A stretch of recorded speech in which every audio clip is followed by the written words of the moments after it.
En troisième année du primaire, mon fils est rentré un jour en nous expliquant que le monde avait été créé en 5 jours. Le premier jour, Dieu créa la lumière, le deuxième jour le ciel, le troisième jour la vie. C'était vrai puisque c'était Nancy, son enseignante, qui le lui avait dit. Ça se passe dans le cours d'éthique et de culture religieuse. Un autre exemple, mon fils qui est en cinquième année du secondaire m'a apporté son manuel SCR. Eh bien, la page consacrée à la laïcité de l'État affirme que toute interdiction de signes religieux à l'école serait une pratique discriminatoire qui brimerait la liberté religieuse. Clairement, ce cours est en porte-à-faux avec la loi sur la laïcité de l'État. En fait, ce cours SCR soulève d'innombrables critiques depuis sa création en 2008, principalement parce qu'il accorde une grande place aux religions sans analyse critique. Il exerce une pression sur les élèves pour qu'ils s'identifient à travers une identité religieuse qui s'identifie à des croyances, à des pratiques religieuses. Dans les manuels SCR, les images sont très stéréotypées.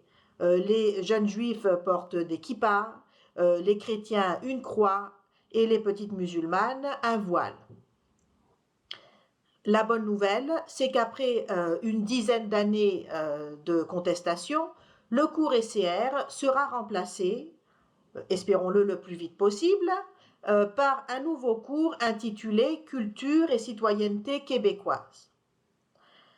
Selon l'annonce du gouvernement, ce nouveau cours misera sur la valorisation d'une citoyenneté québécoise commune qui transcende les appartenances religieuses et sur la valorisation du dialogue et de l'esprit critique. On ne peut demander mieux, mais qu'est-ce qu'il en est dans les faits ? En consultant le programme provisoire qui est déjà disponible pour le cours, on constate en effet que la culture religieuse, qui occupait une place prépondérante dans le cours SCR, y compris dans le titre, éthique et culture religieuse, eh bien ce volet culture religieuse n'est plus énoncé comme compétence dans le nouveau cours.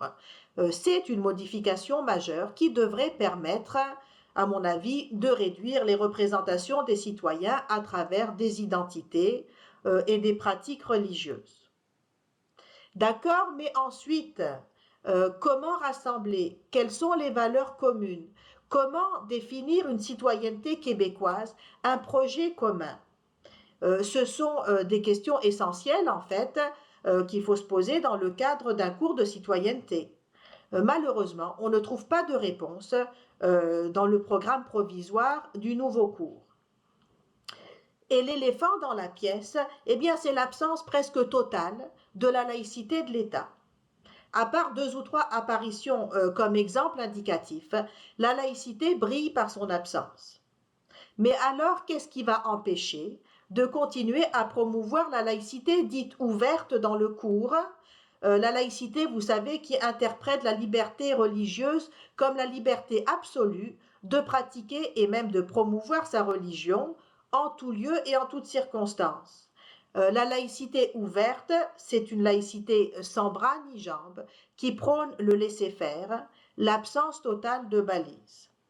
Actuellement, le message explicite ou implicite transmis aux jeunes à travers le cours SCR, eh bien, c'est que la loi 21 serait raciste, islamophobe. Comment est-ce que ça va changer si on ne donne aucune indication sur le mode de gestion du vivre ensemble préconisé dans le nouveau cours? Soyons clairs, tant que la laïcité de l'État ne sera pas affirmée, tant qu'on refusera d'en faire la pédagogie, de l'assumer comme élément structurant de la citoyenneté québécoise, d'en promouvoir les principes, eh bien, les adversaires vont continuer à la dénigrer, à l'attaquer, à la diaboliser auprès de nos jeunes.